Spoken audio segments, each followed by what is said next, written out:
Aula número 216. Manuel Bandeira pede passagem.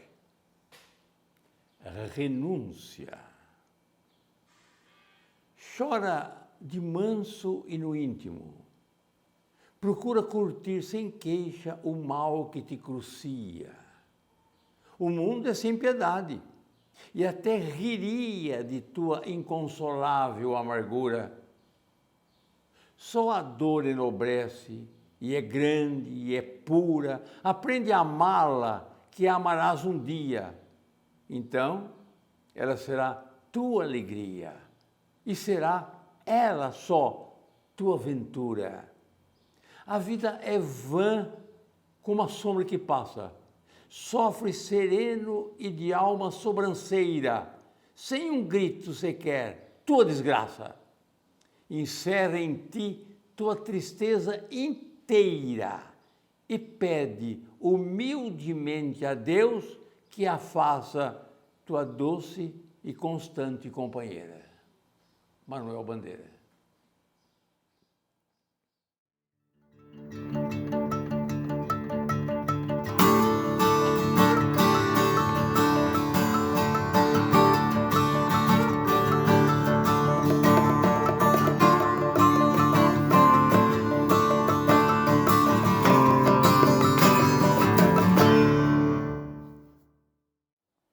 Para esta aula, escolhi alguns poemas de Manuel Bandeira, extraído de livro de minha autoria, Manuel Bandeira, coleção Engenho e Arte. O soneto está no vídeo.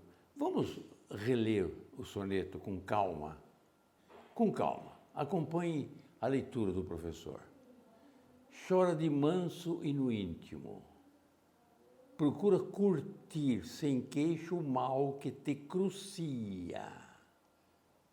Cruciar é pregar na cruz, mortificar. Então, chora de manso e no íntimo, procura curtir sem queixo o mal que te mortifica. Esse que, se referindo ao mal anterior, é o sujeito do verbo cruciar. Curtir sem queixo o mal, o qual mal te crucia. O mundo é sem piedade e até riria de tua inconsolável amargura. A gente vê aí Manuel Bandeira de sua origem. A origem de Manuel Bandeira é simbolista, sem dúvida nenhuma. Ele vem lá do simbolismo, aliás, com algum toque parnasiano. Depois, durante a Semana da Arte Moderna, ele é um marco inicial do seu ingresso para o movimento moderno. Ele é um poeta, sem dúvida nenhuma, engajado ao modernismo. Mas vem do simbolismo, anuncia o modernismo. Quero todos os ritmos, os inúmeros ritmos, os insondáveis ritmos da literatura. Ele tem uma profissão de fé, dizendo que a poesia é feita com todos os ritmos, com toda a sonoridade, todas as palavras, inclusive as estrangeiras, se for indispensável ao ritmo e à beleza estética. Até o erro de português, se for conveniente para a beleza estética. Irene Preta, Irene Boa. Imagino Irene entrando no céu. E São Pedro Bonachão: entra, Irene, você não precisa pedir licença. Entra, Irene, você, um erro de português. Entra é tu, entra, você não precisa pedir licença, mas é mais sonoro do que entre, você não precisa pedir licença. Esse é o Manuel Bandeira. Manuel Bandeira abriu a porta para os modernos. Há muito tempo atrás caiu uma pergunta na FUVEST, há muito tempo, 30 anos atrás ou 40. Qual é o João Batista do movimento moderno? E vinha lá as alternativas, entre as alternativas Manuel Bandeira, que era a resposta correta. Alguns alunos infelizmente, não sabiam, não entenderam a pergunta. Quem é o São João Batista do movimento moderno? Não entendeu a metáfora que tem na pergunta. São João Batista veio o quê? Anunciar a mensagem de Jesus. Então, o São João Batista do movimento moderno é Manuel Bandeira. Mas vamos à nossa leitura. Só a dor enobrece e é grande e pura. Aprende a amá-la que amarás um dia. Vamos ver esse quê? Aprende a amá-la que amarás um dia. Qual é o sentido dessa oração? Aprende a amá-la que a amarás um dia. Eu fico com uma conjunção causal. Aprende a amá-la porque aprenderás a amar um dia, ou que a amarás um dia. Aceito a interpretação de uma explicativa, aceito uma interpretação dessa maneira. Aprende a amá-la, assim a amarás um dia. Então ela será tua alegria e era só tua aventura. A vida é vã como a sombra que passa. Vamos analisar esse quê? Esse que é um pronome relativo. Está no lugar da palavra sombra. Sombra, a qual sombra passa. Esse que é o sujeito da oração. É o sujeito do verbo passar. Sofre sereno e de alma sobranceira, quer dizer, elevada, sem um grito sequer, tua desgraça. Vamos ler melhor esse terceto. A vida é vã como sombra que passa. Sofre sereno e de alma sobranceira, tua desgraça. Observou? Porque essa oração, sem um grito sequer, se introduziu, interrompeu o pensamento que o autor vinha elaborando. Sofre sereno e de alma sobranceira, sofre sereno o quê? Tua desgraça. Sem um grito sequer. Sem que haja um grito sequer.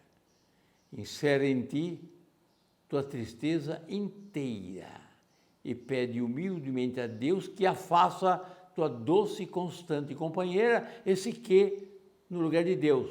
Então é o sujeito do verbo fazer. E pede humildemente a Deus que, esse que é Deus, que a faça. E esse a é novamente um objeto direto, que está no lugar, sofre sereno de alma sobranceira a tua desgraça, que a faça tua companheira, esse a é desgraça, objeto direto. Resposta às questões formuladas à aula passada. A aula passada, nós pedimos a elaboração ou a resposta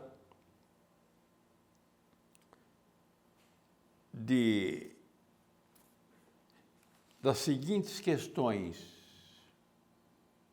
Se há alguém aí com orgulho de sua civilização, quer dizer, um tema em prosa, e depois o sonho, é pelo sonho que vamos, Sebastião Gama, depois o império de Fernando Pessoa.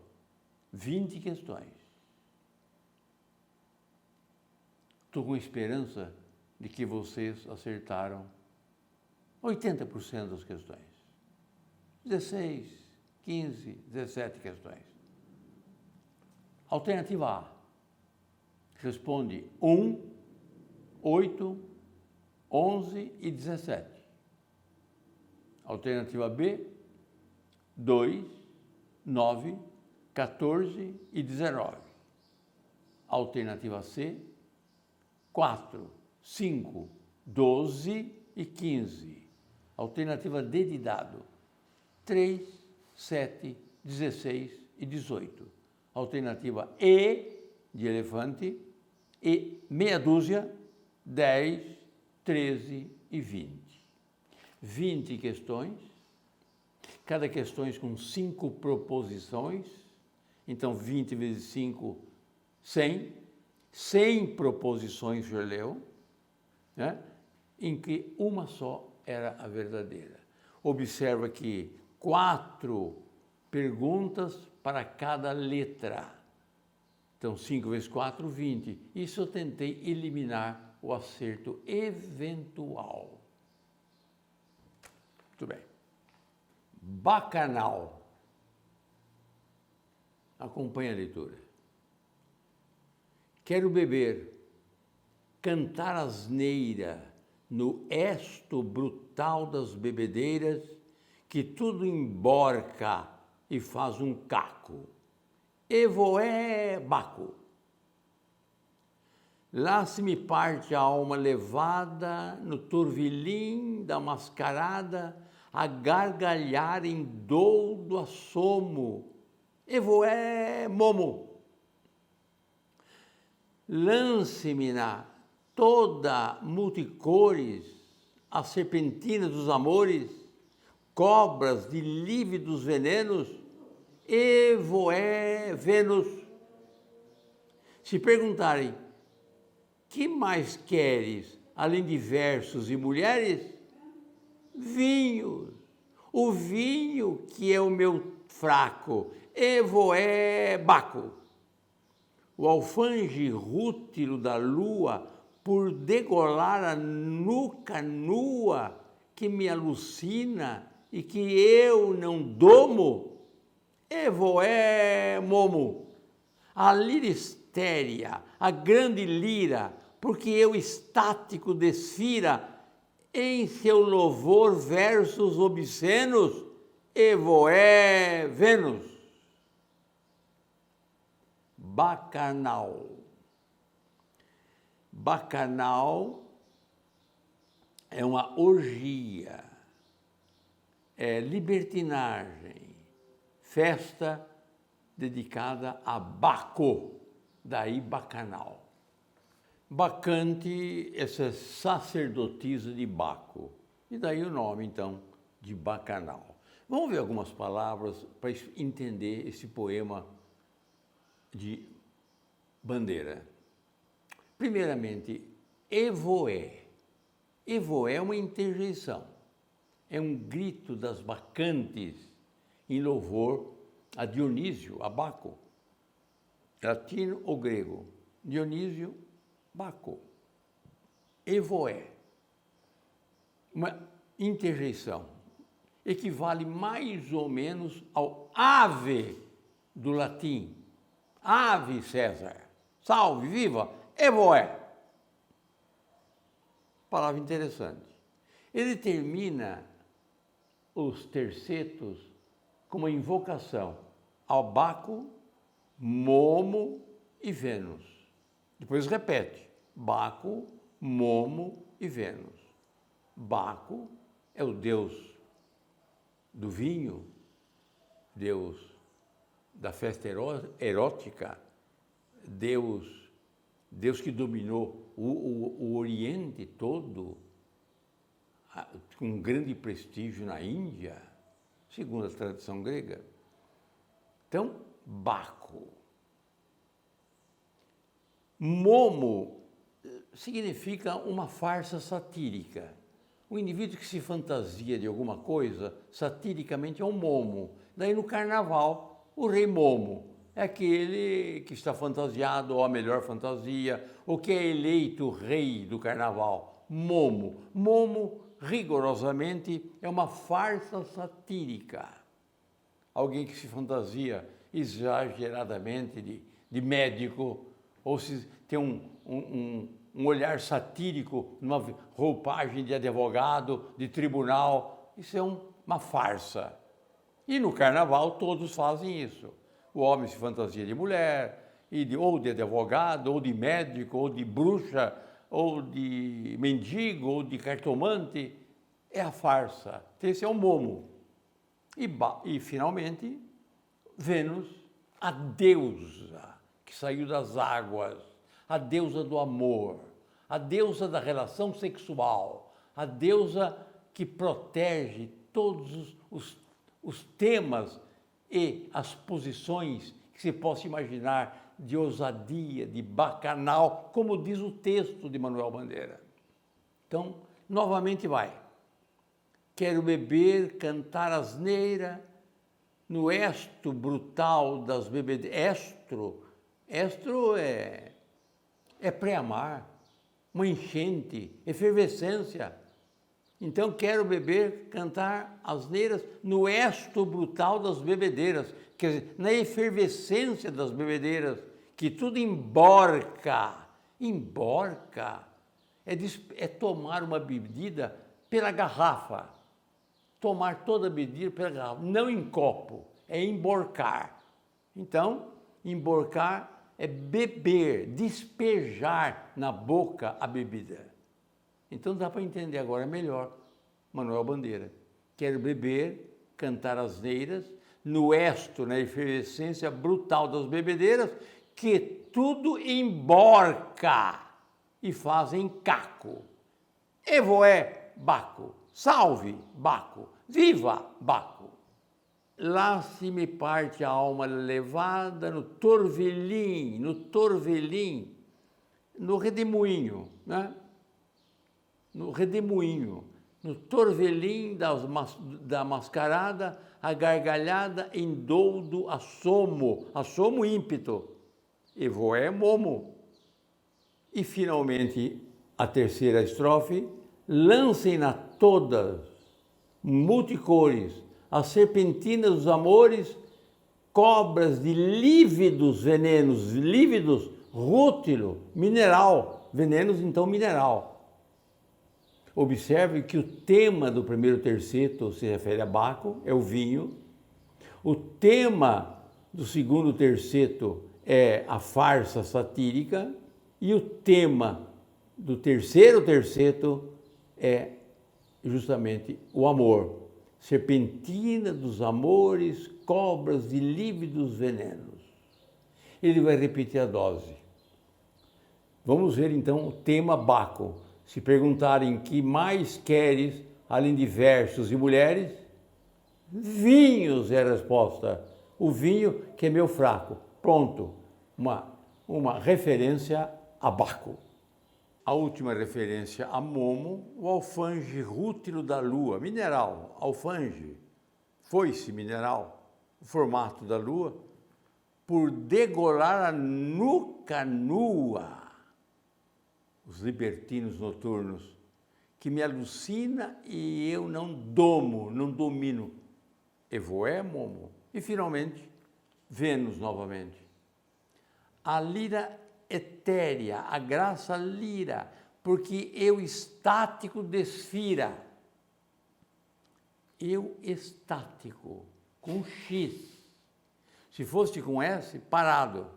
Mas estático com X é em êxtase. Ele está estático. Desfira, né, nessa lira, ferir a lira, tocar a lira, em seu louvor, versos obscenos. Lógico, obscenos, porque ele se refere a Vênus. Eu escrevi uma observação antes desse poema. Os Kraus de Shakespeare são também os palhaços que procuram prazeres desenfreados em meio à loucura da multidão. E a multidão de mascarados e sua barulhenta exaltação de vinho, mulheres e música. Esse é o tema desse poema de Manuel Bandeira. Mais um poema de Bandeira. Antes de ler esse poema, esse soneto chamado A Aranha, eu quero contar uma história da mitologia. Aracne era uma jovem Lídia. Lídia é um espaço geográfico ao sul da Turquia. Então, uma jovem turca, extraordinariamente hábil na arte de tecer, muito hábil na arte de tecer. Como Minerva tivesse rasgado seu bordado, a Aracne, por desespero, enforca-se e a deusa a transforma em aranha. Essa é a história da mitologia. Minerva, enciumada com a bela arte do tecido da Aracne, então ela se mata e com os trapos dela, com os restos mortais dela, Minerva faz, então, a aranha. Vamos lá ver? Manuel Bandeira? Não te afastes de mim, temendo a minha sanha e o meu veneno. Escuta a minha triste história. Aracne foi meu nome, e na trama ilusória das rendas florescia a minha graça estranha. Um dia, desafiei Minerva, de tamanha ousadia, hoje espio a incomparável glória. Venci a deusa, então, ciumenta da vitória, ela não má perdoou, vingou-se e fez-me aranha. Eu, que era branca e linda, eis-me medonha e escura, inspiro horror. Ó tu, que espias a urdidura das minhas teias, atenta ao que meu palpo fia. Pensa que fui mulher e tive dedos ágeis, sob os quais, incessante e vária a fantasia, criava a pala sutil para os teus ombros frágeis. Primeira estrofe. Vamos ver se a primeira estrofe vemos alguma coisa. Não te afastes de mim, temendo a minha sanha. Sanha é ira, fúria, rancor. Não te afastes de mim, temendo o meu rancor e o meu veneno. Escuta a minha história, uma triste história. Aracne foi meu nome, e na trama ilusória das rendas florescia a minha graça estranha. Está feito o verso. Primeira estrofe. Um dia, desafiei Minerva, de tamanha ousadia, hoje expio, quer dizer, sofro, pago pelo que fiz. A incomparável glória, venci a deusa. Então, ciumenta da vitória, ela não má perdoou. Vingou-se e fez-me aranha. Ela não má perdoou. Olha, Bandeira é um poeta moderno. E ele fez esse cruzamento de me mais a, má. Assim, por exemplo, uma frase simples. Onde está o livro? Já lhe dei. Quer dizer, lhe e o é o livro e lhe para você. Já lhe dei. Então, esse má, ela não má perdoou. Ela não me perdoou a trama. Ela não me perdoou aquilo que eu fiz. A mim, que é o me. Vingou-se e fez-me aranha. Vamos explicar melhor o cruzamento do pronome lhe e a, te e a. Suponha essa frase. Se dizes isto pelo livro que me deste, tira-mo, porque não te pedi. Entendeu? Vamos passar para a pessoa você. Se você diz isso pelo livro que me deu, tire-mo, porque não lhe pedi. Vamos passar para a pessoa vós. Se vós dizeis isto pelo livro que me destes, tirai-mo, porque não vou pedir. Não se esqueça que a nossa literatura é feita por grandes gênios da humanidade. Eça de Queiroz, Alexandre Herculano, Bocage, Camões, e eles fazem esse cruzamento.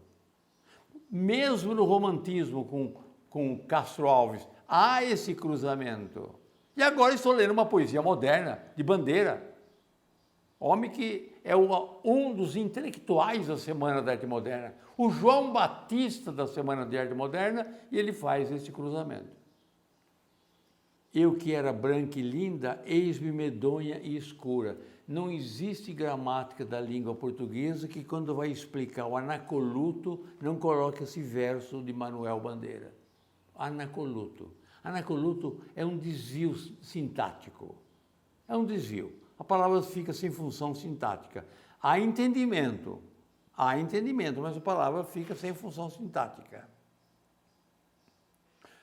Aquele professor não me fala da vida dele, nem de seus sentimentos. E aquele professor fica de lado. Não tem função sintática. Aquela mulher, recordo-me dela com muita satisfação. Aquela mulher não está no texto, sintaticamente, foi deslocada. Isso nós chamamos de anacoluto. Anacoluto. A vida é muito pequena para os amores que tenho. E aquele eu está deslocado. Vamos ver aqui, Manuel Bandeira. Eu, que era branca e linda, eis-me medonha e escura, anacoluto. Esse que é o eu. Então esse que é o eu. Que era branca e linda, eis-me medonha e escura. A oração é, eu, eis-me medonha e escura, anacoluto. Além de um anacoluto, uma antítese. Eu era branca e linda, eis-me medonha e escura. Antítese. Último verso, último terceto. Pensa que fui mulher e tive dedos ágeis, sobre os quais incessante e vária a fantasia criava a pala sutil para os seus ombros frágeis. A pala, aquela acomodação de tecido que se coloca no ombro de um paletó, por exemplo. O povo fala hoje em papo de aranha, quer dizer, fiquei em papos de aranha. Ele fala errado, fiquei em palpo de aranha. Porque o palpo é pequenas antenas, aquelas antenas da aranha com a qual ele tece, ele faz o seu bordado. Fiquei em palpos de aranha. Manuel Bandeira. Poema erótico. Manuel Bandeira. Teu corpo claro e perfeito, teu corpo de maravilha, quero possuí-lo no leito estreito da redondilha. Teu corpo é tudo que cheira rosa, flor de laranjeira. Teu corpo branco e macio é como um véu de noivado. Teu corpo é pomo doirado, rosal queimado do estio desfalecido em perfume. Teu corpo é brasa do lume, teu corpo é chama e flameja como à tarde os horizontes. É puro como nas fontes a água clara que serpeja, que em cantigas se derrama, volúpia das águas e da chama. A todo momento o vejo. Teu corpo, a única ilha no oceano do meu desejo. Teu corpo é tudo que brilha, teu corpo é tudo que cheira, rosa, flor de laranjeira. Há de se destacar nesse poema, na primeira estrofe, teu corpo claro e perfeito, teu corpo de maravilha, quero possuí-lo no leito estreito da redondilha. Possuí-lo, esse o que é? Teu corpo claro e perfeito, teu corpo de maravilha, esse o. Então, qual é a função desse o? Nós falamos objeto direto pleonástico, porque a oração é, quero possuir teu corpo claro e perfeito, teu corpo de maravilha. E esse o repete, está no lugar do teu corpo, novamente. objeto direto pleonástico. Esse poema, que ele intitulou Poemeto Erótico, ele que intitulou, eu queria fazer uma diferenciação, se é possível, entre o erótico e o pornográfico.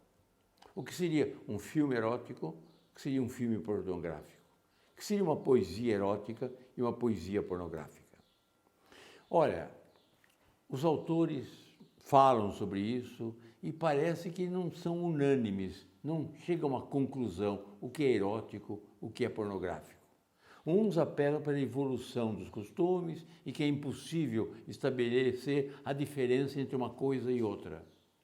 Eu vou tentar fazer uma diferenciação. Não digo que eu sou dono da verdade, mas uma contribuição intelectual ao que é erótico, ao que é pornográfico. O tema do erótico não é provocar a sensação sensual, o prazer sexual. Não é esse o tema, embora ele possa provocar. Mas não é esse o tema. O tema de um filme, por exemplo, pode ser a desgraça humana envolvida pelo ódio, pelo rancor. Esse é o tema. E nele pode aparecer, então, uma relação sexual que é importante para desenvolver a temática. O tema daquele filme não é despertar o prazer sexual. Então ele é erótico.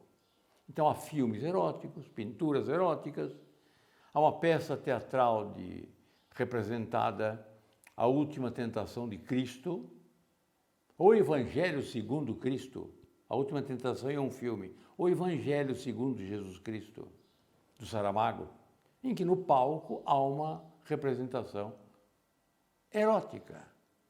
E não podemos julgar que a peça teatral seja erótica, seja pornográfica, e sim erótica sim, porque pode eventualmente provocar o prazer sensual. Agora, quando a finalidade do filme é justamente só essa finalidade, o tema é provocar a sensação sensual, o prazer sexual, se é essa a finalidade, ele é pornográfico. Essa é a posição do professor, que sem dúvida nenhuma, aceitando outras orientações, vai variando no tempo e no espaço. Mas é esta a opinião. O tema, procura o tema. Por que ele fez aquele filme? Qual é a razão daquele filme? Procura o tema. E se vai buscar no tema a solução para esses problemas que eu estou mencionando. Esse poema de Manuel Bandeira é erótico. Como muitos poemas de Bocage são eróticos. Como muitos poemas de Manuel Bandeira são eróticos. Desencanto. Eu faço verso como quem chora, de desalento, de desencanto. Fecha o meu livro se por agora não tens motivo nenhum de pranto. Meu verso é sangue, volúpia ardente, tristeza esparsa, remorso vão, dói-me nas veias, amargo e quente, cai gota a gota do coração. E nesses versos de angústia rouca, assim dos lábios a vida corre, deixando um acre sabor na boca. Eu faço versos como quem morre. Deste poema, eu gostaria de destacar alguns adjetivos. Veja comigo o segundo quarteto, adjetivos expressivos, a presença daquele adjetivo embeleza o texto. Observa, meu verso é sangue, volúpia ardente, ardente, ardente adjetivo de volúpia. Tristeza esparsa, esparsa adjetivo de tristeza. Remorso vão, vão, adjetivo de remorso. Remorso vazio, vazio. Dói-me na veia, amargo e quente, novamente, amargo e quente, cai gota a gota do coração. Dorme nas veias.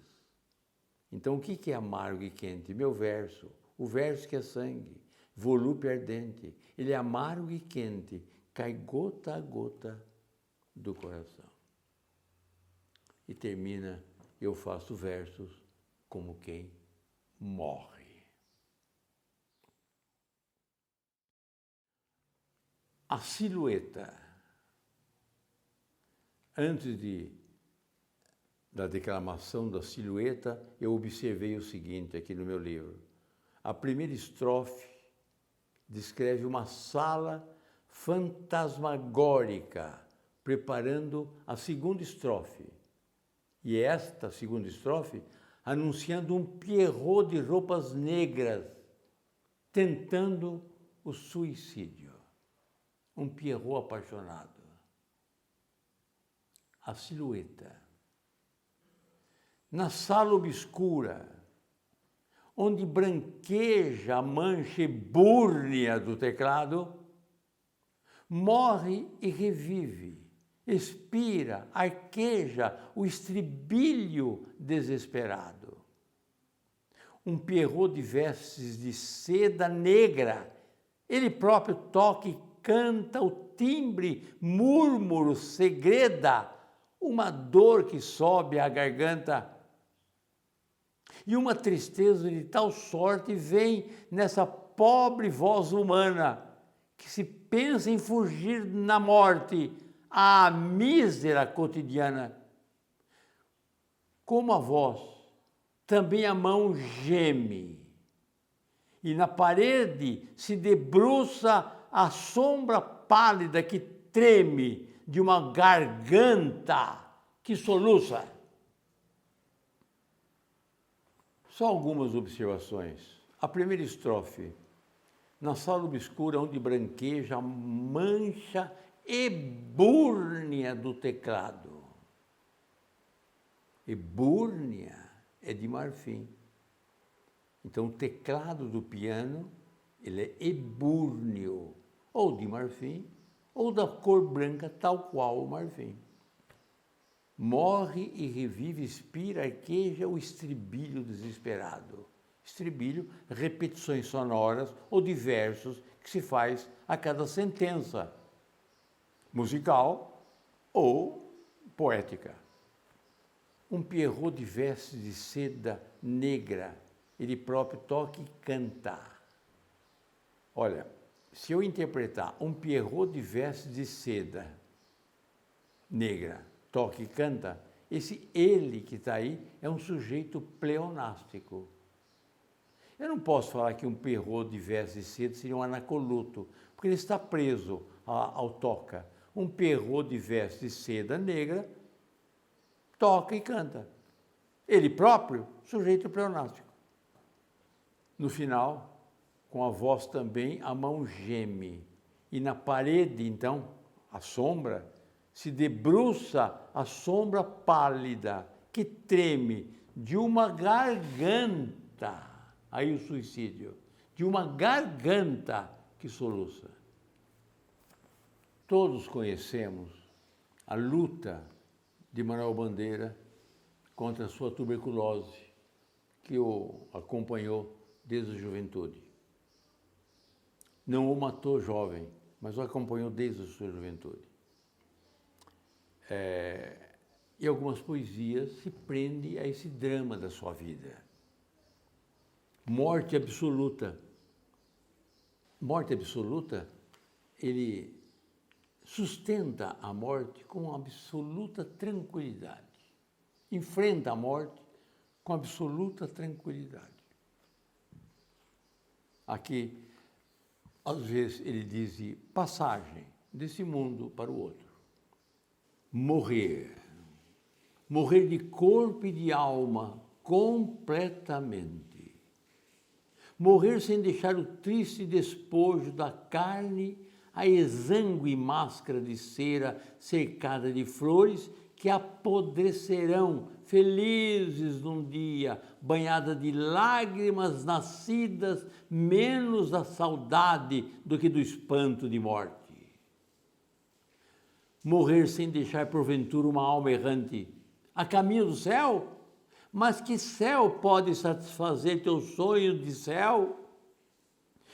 Morrer sem deixar um sulco, um risco, uma sombra, a lembrança de uma sombra em nenhum coração, em nenhum pensamento, em nenhuma epiderme. Morrer tão completamente que um dia, ao lerem o teu nome num papel, perguntem: quem foi? Morrer mais completamente ainda, sem deixar sequer este nome. Estou propondo exercício para a próxima aula, para o próximo vídeo, a interpretação de 2 poemas, Mar Português e o Infante, ambos de Fernando Pessoa. O Mar Português, esse português com Z, que significa um mar antigo. Ó mar salgado, quanto de teu sal são lágrimas de Portugal. Por te cruzarmos, quantas mães choraram, quantos filhos em vão rezaram, quantas noivas ficaram para se casar, para que fosses nosso, ó mar. Valeu a pena? Tudo vale a pena se a alma não é pequena. Quem quer passar além do bojador, tem que passar além da dor. Deus, ao mar, o perigo e o abismo deu, mas nele é que espelhou o céu. Essas questões estão no texto, depois vocês vão interpretar o infante. Deus quer, o homem sonha, a obra nasce. Deus quis que a terra fosse toda una, que o mar unisse, já não separasse, sagrou-te e fosse desvendando a espuma. E a hora branca foi de ilha em continente, clareou, correndo até o fim do mundo, e viu-se a terra toda de repente surgir redonda do azul profundo. Quem te sagrou, criou-te português. Do mar e nós em ti nos deu sinal, cumpriu-se o mar, e o império se desfez. Senhor, falta cumprir-se Portugal. Interpretar ambos os textos. Quero deixar também claro aqui, registrado, que muitas informações para a elaboração do teste eu retirei de uma introdução à leitura de Fernando Pessoa de Avelino Soares Cabral, edições Sebenta, principalmente da página 93 e 94. E eu li as informações e com aquelas informações elaborei algumas questões. A parte intelectual fica registrado, então, o crédito ao professor Avelino Soares Cabral. Como desfecho, uma poesia sensual de Manuel Bandeira. Nu! Quando estás vestida, ninguém imagina os mundos que escondes sob as tuas roupas. Assim, quando é dia, não temos noção dos astros que luzem no profundo céu. Mas a noite é nua, e nua na noite palpitam teus mundos e os mundos da noite. Brilham teus joelhos, brilha o teu umbigo, brilha toda a tua lira abdominal. Teus seios exíguos, como na rijeza do tronco robusto, 2 frutos pequenos brilham. Ah, teus seios duros, mamilos, teu dorso, teus flancos, as tuas espáduas. Se nua, teus olhos ficam nus também. Teu olhar mais longo, mais lento, mais líquido. Então, dentro deles boio, nado, salto, baixo no mergulho perpendicular, baixo até o mais fundo do meu ser, lá onde me sorri tua alma, nua, nua, nua. A minha pátria é a língua portuguesa.